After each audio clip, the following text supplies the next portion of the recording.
नमस्कार दोस्तों, राधे राधे, हरे कृष्णा। चीकोज रेसिपीज़ में एक बार फिर से आप सबका स्वागत है।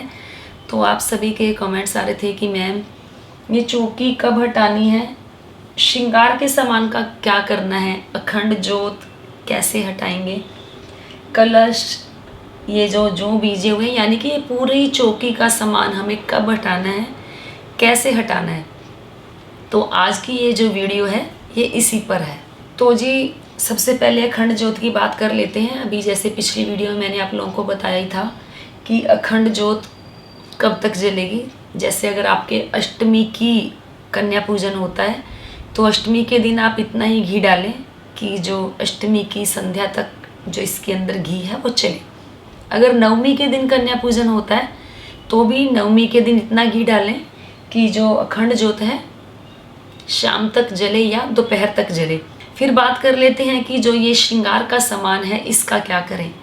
तो जी जो श्रृंगार का सामान है इसके अंदर से आप दूसरों को भी दें, क्योंकि माँ का ये प्रसाद ही है। और इसके अंदर से कुछ सामान आप अपने घर में खुद भी यूज़ कर सकते हैं। फिर बात कर लेते हैं कि कलश कब उठाना है। तो जी जैसे ही आपके अष्टमी को कन्या पूजन होता है या नवमी को कन्या पूजन होता है तो हल्का सा संध्या होने से पहले पहले यानी कि कन्या पूजन होने के बाद आप इस कलश को हल्का सा हिला दें। हल्का सा इसको एक जगह से दूसरी जगह हल्का सा सरका दें ताकि आपने समझो कि चौकी हटा दी है। क्योंकि वैसे भी जब तक अखंड ज्योत जल रही होगी तब तक आप चौकी को नहीं हटा सकते हैं। फिर बात कर लेते हैं जो जवारे हमने लगाए होते हैं। तो जो हमने लगाए हैं, कुछ लोगों के दशहरे वाले दिन इनकी पूजा की जाती है, उसके बाद इन्हें विसर्जित किया जाता है। हमारे भी यही है, दशहरे वाले दिन जो लड़कियां हैं अपने भाइयों के कानों पर ये टांगती हैं, उसके बाद इनका जो विसर्जन है वो किया जाता है। तो आप अपनी परंपरा के हिसाब से करें कि इन ज्यों का पूजन दशहरे पर आपके होता है या नहीं होता। वैसे मैक्सिमम लोगों का होता है, क्योंकि विजयदशमी का जो त्यौहार होता है बिना इन ज्यों के पूरा नहीं माना जाता है। तो जो चौकी वगैरह है ये भी दशहरे की शाम को ही हटाई जाएगी। मैं दशहरे की शाम को ही ये जो चौकी है यहाँ से हटा दूंगी। हाँ, लेकिन थोड़ा सा इसे अपने स्थान से हिला दूंगी। तो फिर संध्या जब दशहरा का पूजन होता है, दशहरे का पूजन कुछ लोग 12 बजे के बाद करते हैं, कुछ लोग सुबह कर लेते हैं, या जो मुहूर्त होता है उसी के हिसाब से करते हैं। तो कुछ लोग दशहरा बनाते हैं घर में, जैसे कुछ लोग बनाते हैं आटे से, कुछ लोग सूखे आटे से बनाते हैं, कुछ लोग गोबर से बनाते हैं, कुछ लोग गीले आटे से बनाते हैं, आटे को गूंथकर। तो जैसे बड़े शहरों में रहते हैं वहाँ पर गोबर तो मिलना मुश्किल हो जाता है, तो आटे से ही बनाकर जो अपनी पूजा अर्चना है वो कर लेते हैं। तो उसी दशहरे पर पूजा के दौरान ये जौ चढ़ाए जाते हैं। तो कुछ लोग मुहूर्त के हिसाब से करते हैं, जब मुहूर्त होता है उसी हिसाब से पूजा अर्चना करते हैं। फिर उसके बाद दिन ढलने से पहले इस चौकी को हमें उठा देना है। तो चौकी का जो सारा सामान है, जैसे जो कलश के नीचे अष्टदल कमल बनाया हुआ है, तो उसके चावल आप अपने घर में यूज़ कर सकते हैं। आप अपने घर में जो डेली में चावल बनाते हैं उसके अंदर मिक्स कर दें, तो आपके घर में सुख संपन्नता समृद्धि हमेशा बनी रहती है।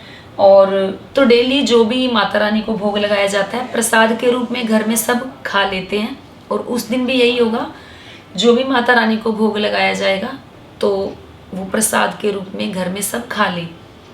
फिर कुछ लोग ये बोल रहे कि कन्या पूजन कैसे किया जाएगा इस बार, तो सोचा 2 वीडियो ना बना के इसी वीडियो में आप लोगों को बता दूं कि वैसे भी कोरोना काल तो चल ही रहा है, किसी के बच्चे को नहीं बुला सकते हैं घर में, भगवान ना करे कोई बीमार हो जाए, किसी का थोड़ा सा सर भी दर्द हो जाए तो थोड़ा डर लगा रहता है।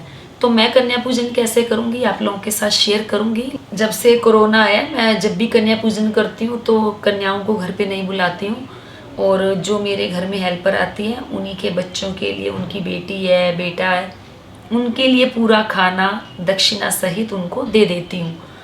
और बाकी माता रानी घर में है, घर में अगर आपके लड़की है तो आप उनका ही कन्या पूजन कर लें, उनको ही जो भी आपने देना है, प्रसाद जो बनाया है आपने माता रानी के भोग के लिए, वही बनाया। क्या हलवा, चने, कुछ लोग खीर भी बनाते हैं, पूरी बनती हैं, कुछ लोग कच्ची रोटी भी बनाते हैं, यानी कि पक्का मतलब पूरी नहीं बनाते, फुल्का बनाकर देते हैं। वो आपकी जो परंपरा है, आप उसी हिसाब से ही कन्या पूजन करेंगे। तो घर में ही बनाएं, तो घर में ही भोग लगाएं और घर में ही खा लें, मेरा तो यही मानना है।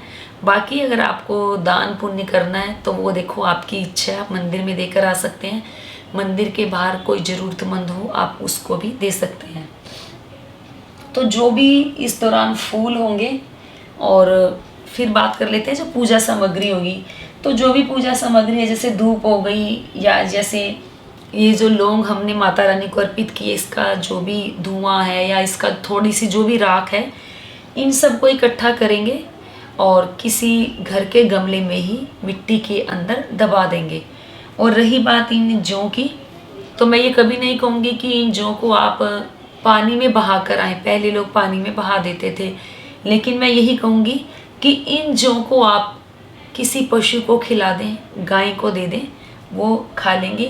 और जो मिट्टी है, मिट्टी आप जो घर के आसपास कोई पार्क है या घर में कोई गमला है, उस गमले के अंदर डाल दें, या सोसाइटीज़ में रहते हैं तो वहाँ पार्क वगैरह होते हैं, तो उस पार्क के अंदर ये जो कच्ची मिट्टी है या जो भी रेत है या जो भी मिट्टी में आपने जौ को लगाया है, वो मिट्टी आप वहाँ डाल दें। तो जो विग्रह है माता रानी का, ये वापस से घर के मंदिर में स्थापना हो जाएगी, उनकी मंदिर में विराजमान हो जाएंगे। और जो फोटो है वो भी दोबारा से ही मंदिर में चली जाएगी। और जो सुपारी के गणपति जी बनाए हैं, इन्हें आप उठाकर घर के मंदिर में रख दें, या उठाकर आप अपने जो सेफ होती है या जिसके अंदर आप पैसे रखते हैं, इस सुपारी को, यानी कि ये जो हमने गणपति जी बनाए थे, इन्हें आप वहाँ रख सकती हैं। फिर ये जो चावल वगैरह हैं अष्टदल कमल के तो बता ही दिए, जो नवग्रह के चावल हैं इन्हें भी आप किसी कच्ची मिट्टी में डाल दें ताकि वहाँ चींटियाँ चींटे इनको खा लें। जोत के नीचे जो चावल रखे हैं ये भी आप कच्ची मिट्टी में डाल दें ताकि कोई जीव इनको खा ले। तो बस ये थी पूरी डिटेल मैंने आप लोगों को बताई कि पूजा सामग्री का क्या करना है, कब उठाना है, कैसे उठाना है। और जो नवरात्रि का कन्या पूजन है मैं कैसे करती हूँ, आप लोग कैसे करना चाहते हैं या आपको कैसे करना चाहिए, ये सब मैंने आप लोगों को बताया।